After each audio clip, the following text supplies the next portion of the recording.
Vi que a verdadeira natureza da mente de Deus era a forma mais elevada de amor divino, e isso podia ser visto consistentemente ativo dentro de cada ser vivo.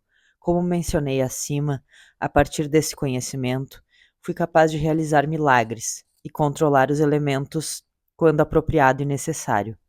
Assim como eu ansiava por explodir os mitos que possuíam as mentes dos judeus da Palestina, também anseio mostrar a vocês por muitas teorias apresentadas por seus cientistas foram provocadas por uma forte reação ao dogma e doutrinas da Igreja nos anos passados. Para entender essa afirmação, você deve perceber que até o tempo de Darwin, enquanto as várias igrejas cristãs dominavam as mentes da população, era geralmente aceito que o universo havia sido criado exatamente como escrito no Gênesis, no Antigo Testamento Bíblico. Quando os homens da ciência tentaram anunciar suas descobertas e teorias, foram forçados a descrever suas novas crenças na presença de uma enorme oposição religiosa. Consequentemente, eles acharam necessário concentrar grande parte de sua energia mental em provar os pronunciamentos dos profetas errados. Ao fazer isso, sua agenda fez com que perdessem a clareza de visão e também se tornassem impulsos pelo ego. Depois disso, qualquer percepção intuitiva proposta pela fraternidade científica era ridicularizada e rejeitada imediatamente por outros cientistas. Devido a esse clima mental, o pêndulo da busca pela verdade oscilou apenas para uma crença inabalável na razão e na lógica, aprisionando assim o intelecto humano no materialismo para as propostas às origens da vida e da existência. Portanto, é absolutamente necessário para mim refutar algumas das teorias científicas e mostrá-las como errôneas, como são os chamados verdades da doutrina cristã. Ao chegar a alguma dessas teorias, cientistas e clérigos mergulharam nos domínios da suposição absurda, não comprovadas para responder às perguntas que anteriormente eram impossíveis de responder apenas pela mente terrena. Depois de lhe dizer que a substância do seu mundo material é basicamente partículas elétricas agitadas em alta velocidade dentro do espaço, sua ciência não pode lhe dizer por que tais partículas de energia assumem a densidade e a forma de matéria, exceto falar de forças de fusão que acontecem para criar os elementos. A ciência não pode lhe dizer qual é a força motriz que atrai partículas para a forma dos elementos. Nem a ciência pode lhe dizer de onde essas partículas de energia vieram originalmente, exceto dizer que foram liberadas durante o tempo do Big Bang, que acreditam ter dado o primeiro impulso à criação. Por que um repentino Big Bang? De quê? Qual foi o fator movimentador por trás disso? A ciência fala sobre eletromagnetismo, mas não pode dizer de onde vêm tais energias que aparecem e desaparecem. Para onde elas vão? Por que elas voltam? Da perspectiva humana, parece não haver atividade inteligível dentro ou por trás de seu trabalho. A ciência diz que o eletromagnetismo apenas é um simples fato da existência. Assim, ainda assim produz trabalho altamente intencional e inteligente, na forma de milhões de bilhões de substâncias das quais o universo é feito. Como isso acontece? Não há nada que o eletromagnetismo tenha trazido à existência visível que a mente humana possa considerar como falta de propósito ou significado. A ciência ignora esse nível mais básico e vital da criação, sem uma resposta para essa pergunta, sobre por que tudo o que foi trazido à manifestação visível pela atividade das energias gêmeas do eletromagnetismo, invariavelmente intencional, bem-sucedido e racional, nada de valor na busca por suas origens será descoberto. Até que a ciência possa sondar e descobrir a realidade do espaço no qual partículas elétricas de ser visível são suportadas, a ciência permanecerá para sempre atrás de portas trancadas de materialismo.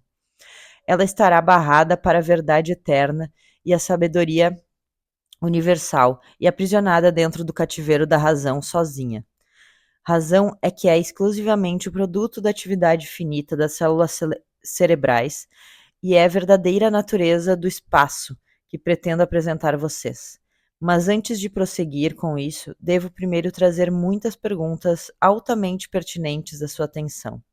Ao longo das eras, grande parte do trabalho produzido pelo eletromagnetismo parecia a mente, visão e toque de entidades vivas como sendo sólido, inalterável, inalteravelmente durável. Metais, madeiras, rochas, entidades vivas, todos eram acreditados serem compostos de matéria sólida, inanimada ou viva. Com tal crença em um universo sólido, era natural que os profetas místicos do passado imaginassem um indivíduo poderoso, possuindo enormes poderes em criar todas as substâncias sólidas do universo. Ao visualizar tal indivíduo poderoso, era natural que percebessem uma figura real de controle universal, possuindo uma natureza retributiva quando confrontada com o comportamento da humanidade que criava uma sociedade turbulenta. Nem os profetas do passado, nem a ciência de hoje estiveram perto da verdade da existência. Ambos perderam completamente a verdade. A ciência diz que a vida começou quando, de alguma maneira inexplicável, uma combinação correta de reações químicas produziu uma molécula capaz de fazer cópias de si mesmo, desencadeando assim mais reações químicas. Tal descrição da enormidade e imensa complexidade e poder da força da vida, como sendo discernível porque é capaz de se replicar, revela o empobrecimento básico da percepção e do pensamento científico que produziram tal teoria.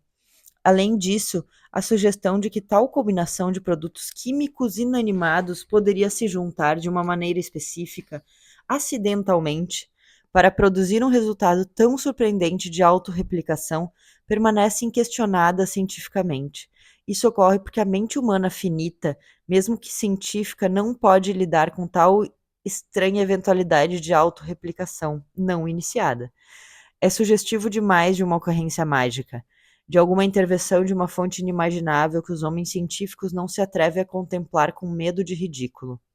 Essa aquiescência de ovelha é considerada mais científica do que produzir teorias inspiradas, bloqueadas pela lei materialista que a ciência estabeleceu para si mesma. Esse bloqueio ao progresso científico futuro impedirá a ciência de investigar adequadamente o reino da mente e do espírito até que algum cientista iluminado desafie a convenção e ouse cruzar a linha entre o visível e o invisível. Os profetas do passado, se apresentados com a teoria da autorreplicação molecular, não teriam dificuldade com a tal ocorrência mágica, e diriam que Deus fez as combinações químicas e a impregnou com vida. Isso também não seria a explicação correta. É este antigo conceito religioso de um Deus no alto, criando de longe, que está bloqueando o homem da ciência de avançar para reflexões mais espiritualmente conscientes. Portanto, apesar da emancipação aparente da ciência de doutrinas antigas, ela ainda está tão mentalmente vinculada e prejudicada pelos medos de chibatas antigas quanto no século XIX. Eu sou péssima com os números. Enfim, não sei se é 19 aqui. 14. Século 14. Ela adota suas teorias ridículas. Não, acho que é 19, sim.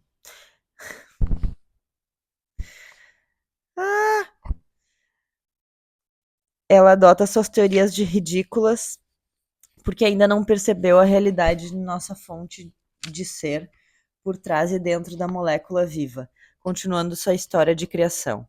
A ciência afirma que após a automanufatura de moléculas vivas capazes de se replicarem, elas se formaram em uma célula viva tão pequena que não se pode ser vista a olho nu, que se tornou o bloco de construção para toda a multiplicidade de organismos vivos, incluindo plantas, insetos, répteis, pássaros, animais e o próprio homem.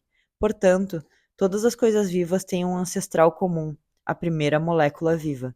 A ciência não pode explicar por que as moléculas autorreplicantes se combinaram em uma célula viva. Isso permanece um mistério para a ciência até hoje. A célula viva, sua ciência lhe diz, é infinitamente repetida em bilhões de bilhões de bilhões de formas diferentes. É o bloco de construção do universo visível. Como isso é possível? Qual é o impulso que motiva tal replicação? A ciência não pode dizer. Entrenchada em sua própria cegueira, ela arrastou as pessoas para a cegueira materialista junto com ela, e agora a primeira célula viva merece a atenção exclusiva de qualquer pessoa que esteja seriamente buscando a dimensão espiritual e a mola mestra da existência. Porque a primeira molécula viva e a primeira célula viva são as primeiras evidências de alguma atividade inteligente dentro da matéria, dentro do universo. O principal destaque exibindo senso e sensibilidade é a função da membrana que cobre a célula, dando-lhe proteção e individualidade. Pense nesse fenômeno miraculoso: a célula absorver do ambiente apenas o nutriente selecionado através da membrana. Não apenas a célula absorve a nutrição correta, mas depois de utilizar a nutrição, a célula se livra dos resíduos através da membrana permeável. Você deveria se perguntar como a membrana puramente física da célula, invisível ao seu olho, pode distinguir e selecionar o nutriente correto para melhorar seu bem-estar e depois exercer discernimento suficiente para se livrar da matéria tóxica indesejada. Você não vê um alto grau de propósito em toda essa atividade e pode acreditar que tal propósito seja acidental? E não é o propósito o selo distintivo da inteligência? Além disso, a membrana da célula continua fazendo esse trabalho de seleção de nutrição e descarte de resíduos em bilhões de diferentes circunstâncias e condições relacionadas à sobrevivência dentro de diferentes espécies e ambientes. Isso não é evidência de propósito exibido em cada ação de cada espécie, seja insetos, plantas, répteis, pássaros, animais e seres humanos? Você não poderia descrever o universo como sendo um impulso consistente e invariável de propósito tornado visível no reino da matéria visível? O espírito do propósito é um elemento físico, ou um de consciência. E se você puder aceitar que o propósito é um impulso criativo inegável por trás da existência, então pode passar para a próxima percepção de que seu universo é a manifestação visível de uma avaliação inteligente de causa e efeito, claramente evidente dentro da matéria viva, pois se a célula viva pode selecionar a nutrição correta e também providenciar a eliminação de resíduos tóxicos, essa simples atividade exibe uma consciência da necessidade de digestão e também prevê o acúmulo resultante de resíduos tóxicos e a necessidade de eliminação de tais resíduos para garantir a saúde contínua da célula. Isso não é uma clara indicação de uma avaliação inteligente de causa e efeito?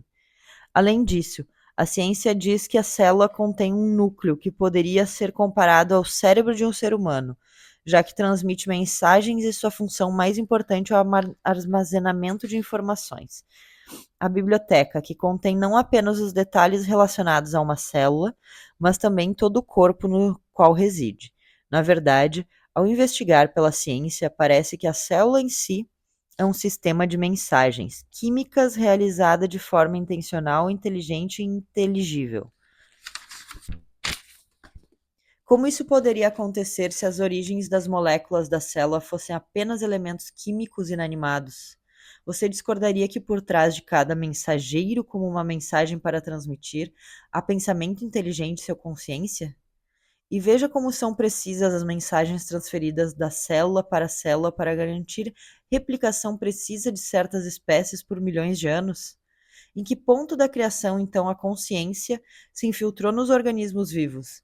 E como o pensamento inteligente que pesa e decide entrou no campo da matéria inanimada inconsciente?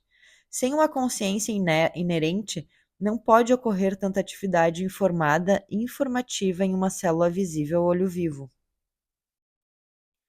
Não é tal atividade o produto de consciência, provando a presença de vida inteligente em seu dominador mais baixo?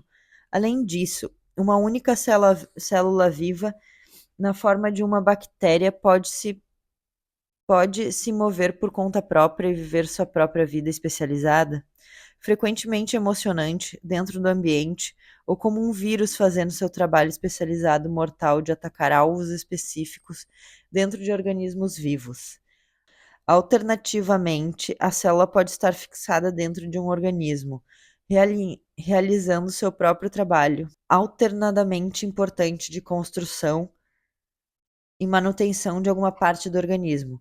Tal trabalho produz material vivo exatamente adequado e necessário ao órgão vivo sobre o qual trabalha, sejam partes do corpo humano ou da vida animal ou planta, como como dedos e baço humanos, ou pele e presas animais, ou escamas de peixe e penas de pássaro, ou cascas de árvores e folhagens em ramos, ou pétalas e caules de flores, ou antenas de borboletas e suas asas translúcidas, a pele reptiliana de crocodilos e seus dentes, os olhos de lula e suas peles que mudam de cor de acordo com a necessidade da camuflagem. Cada um desses fenômenos físicos completamente diversos e aparentemente não relacionados são criados pelo trabalho individual e especializado de bilhões e bilhões e bilhões de células vivas idênticas. Ao contemplar a magnitude e a diversidade do trabalho realizado por uma célula viva simples, invisível a olho nu, você pode acreditar em um universo mecanicista. Seria possível fazer isso se a matéria produzida por tais células fosse ilógica, oferecendo nenhum propósito plausível ou razão para sua existência desprovida de consciência pessoal? Mas isso não é verdade. Essas células vivas idênticas trabalham juntas em harmonia dentro do homem ou do animal. Para fazer um fígado com suas múltiplas funções dentro de um corpo, para criar um olho intrincado tendo seus próprios propósitos específicos de colocar a entidade em contato direto e inteligente com seu ambiente, incorporando a assistência do cérebro ou ossos fortes expressamente intrincadamente projetados em conjunto com tendões e músculos para se unir a outros de maneira tão convenientes, a ponto de possibilitar movimentos plenos e flexíveis da entidade? Além disso, as células nunca interferem no trabalho uma das outras.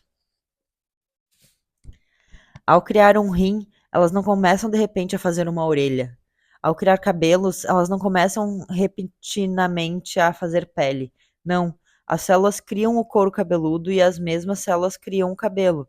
A única diferença entre as células da pele e do cabelo é o trabalho que elas fazem, segundo, ao longo de uma vida. Por quê? Qual é o fator motivador e inspirador? Acidente? Que inteligência organizadora colocou todo o processo da criação em movimento a partir do nível mais fundamental da formação de elementos simples, a partir das partículas elétricas livres dentro do espaço? A combinação de elementos para formar produtos químicos, a combinação correta de produtos químicos específicos para formar uma molécula viva, a combinação correta de moléculas vivas para fazer uma célula viva que pode absorver nutrição, excretar resíduos, construir de acordo com especificações claras, mover-se e sustentar esse enorme edifício da criação consistente ao longo de bilhões de anos. Além disso, qual é a força motriz que projetou e evoluiu com sucesso dentro de sistemas e entidades vivas bilhões e bilhões de maneiras diferentes de fertilizar sementes de todos os tipos, sejam elas de plantas, insetos, répteis, pássaros, animais ou seres humanos, evoluindo para cada um sistema inteligente de procriação adequado às condições climáticas, à produção de vegetação do ambiente para garantir a sobrevivência? A sobrevivência também não é evidência de atividade inteligente e proposital? E depois de realizar essa grande façanha de criatividade, você não deveria questionar como é que cada espécie viva tem sua própria maneira individualista de criar filhotes e protegê-los o máximo possível até que os jovens sejam capazes de sobreviver por conta própria? Isso não é amor pela criação ativa e em forma mais alta? Você não pode avançar a partir dessa análise do que a inteligência humana tem a dizer sobre as origens da vida e da criatividade sem mencionar as moléculas de DNA, que são ditas de carregar o plano para todo o organismo, planta ou bebê. Além disso, essas moléculas de DNA são as instruções para as células, informando-as de que de que devem construir de acordo com os cromossomos depositados pela semente. Sim, de fato, em lugar de inteligência, a ciência lhe deu as moléculas de DNA como sua fonte de existência, seu líder supremo, seu diretor de criação, do qual células materialistas e frágeis, todo o resto da criação deve depender para sua sobrevivência. Contemple o glorioso DNA, senhor da sua criação. De onde as células de DNA tiram seus poderes direcionais inteligentes? A ciência está bastante satisfeita agora por ter sido capaz de explicar satisfatoriamente por que as várias espécies de todos os tipos se replicam tão precisamente e consistentemente. A ciência gostaria que você acreditasse que vive em um universo puramente mecanicista, que o fenômeno da evolução surge de mutações ao acaso e da sobrevivência do mais apto. Se você estudar os vários organismos da criação e múltiplas e diferentes atividades de espécies relacionadas, você realmente pode acreditar em um conceito materialista tão improvável? Não foi mera coincidência que hoje, para permitir que você descubra a vasta inteligência por trás da criação, você tenha numerosas pessoas criativas que embarcam em jornadas difíceis para explorar, determinar e fotografar os habitats e hábitos de criaturas e plantas selvagens. Você é entretido e instruído por um banquete de fatos e fotografias das maravilhas de seu universo. Em meu tempo na Terra, eu não tinha essas maravilhas para me referir a fim de ensinar os judeus a verdade universal da existência. Eu só tinha animais domésticos e pássaros para usar como exemplo da maravilhosa inventividade, inteligência e consciências aparentes em todas as coisas vivas. Em nenhum lugar está escrito nos evangelhos que eu me referia a um Jeová alto e poderoso como Criador, como era costume entre os líderes judeus. Não, eu me voltava para o campo, as flores, os pássaros, e tentava mostrar aos meus compatriotas que eles estavam cercados por uma criação maravilhosa e milagrosa. Há 2000 anos, em sua dimensão, nós não tínhamos seu moderno background científico para poder observar e explicar inteligentemente a atividade daquilo que eu chamava de pai em todos os lugares ao redor deles. Para descobrir sua verdadeira fonte de ser, peço-lhe que avalie a complexidade inimaginável e indescritível e a diversidade de trabalho proposital claramente evidente em pinguins e porcos. A mente humana pode replicar qualquer uma das atividades mais básicas dentro, digamos, do sistema digestivo, que rapidamente convoca as enzimas e hormônios necessárias para a digestão. Como ousa a mente finita, incapaz de perceber claramente o verdadeiro processo criativo governado pelo conhecimento instintivo, presumir afirmar categoricamente, desafiando contradição, que entende as verdadeiras origens da criação e forças das quais a criação tomou forma? Que arrogância! Esses homens só podem pensar de acordo com o que seus olhos lhe dizem. Eu vejo a ignorância científica atual com compaixão amorosa, um grau de diversão e uma grande compaixão consumidora para furar seu orgulho.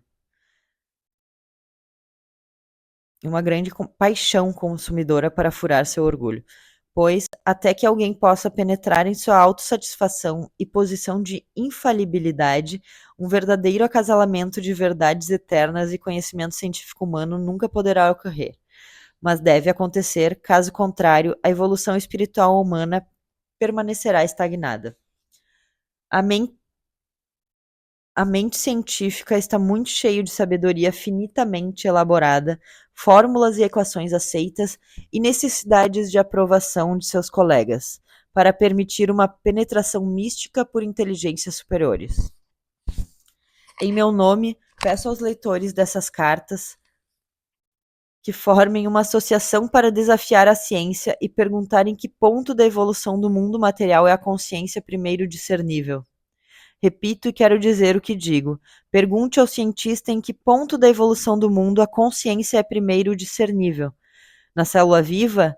Se na célula viva, pergunte se era discernível nas moléculas vivas que se combinaram para formar uma célula e se envolverem em uma membrana tão inteligentemente projetada, permitindo a entrada de alimentos selecionados e a excreção de resíduos tóxicos. Como ela reconhece resíduos tóxicos?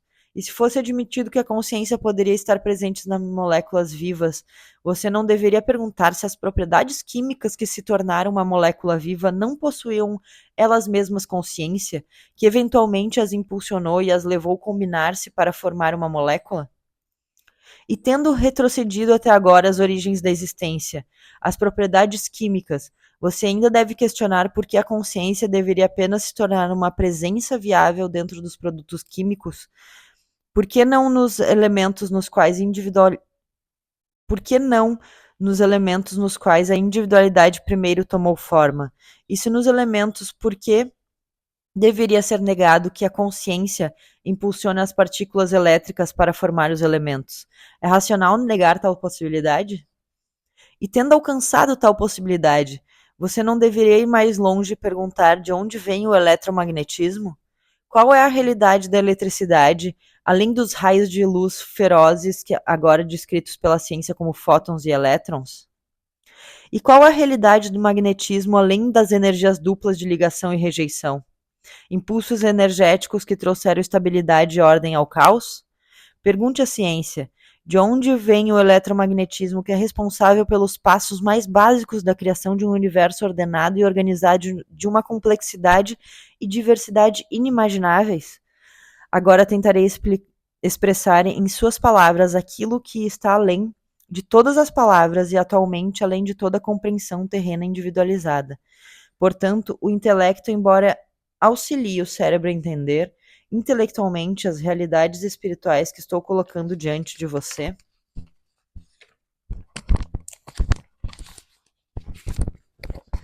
também cria uma barreira para a verdadeira percepção e experiência espiritual. Por esse motivo, considere as seguintes referências: a dimensão universal final, apenas como diretrizes, ideias, formas de consciência sombrias de realidade por trás e dentro do seu universo. Leve cada ideia, uma por uma, para a meditação. Vou fazer uma pausa.